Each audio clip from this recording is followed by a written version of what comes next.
staan hier op het Amosplein bij het beeld van Sint Amor. Kunt u daar iets over vertellen? Sint Amor is geboren in de streek van Aquitanië, dat is bij Bordeaux in Zuid-Frankrijk.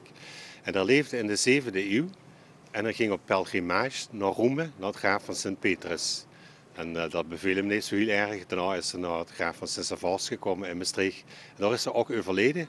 En zijn graf, dat was hij aan het Sint Amosplein.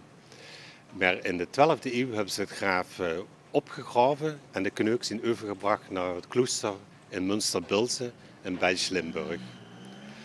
En de Maastrichtenaren kregen natuurlijk later spijt ervan. In 1600 hebben ze een kapel gebouwd op het Amosplein. Die heeft niet zo lang gestanden. In 1653 is de kapel alweer afgebroken, want toen moesten ze de Moosmeren aanleggen. Dus de meerboede groente worden verkocht. En in Maastricht nog altijd Moosmeret geheten, maar in het Hollands Sint Amosplein.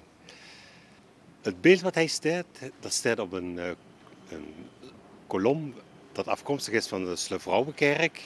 En dat gediend heet als oksaal. En dat oksaal wordt gedragen door 2 kolommen.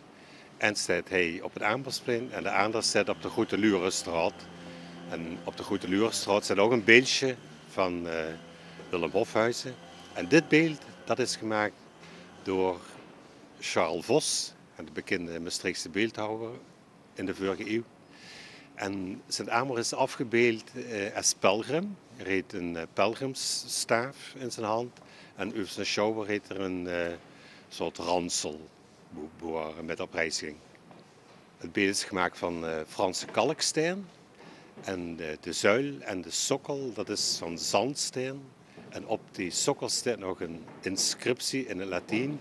En vertaald in het Nederlands betekent dat Sint Amor is de voorspreker voor alle Maastrichtenaren.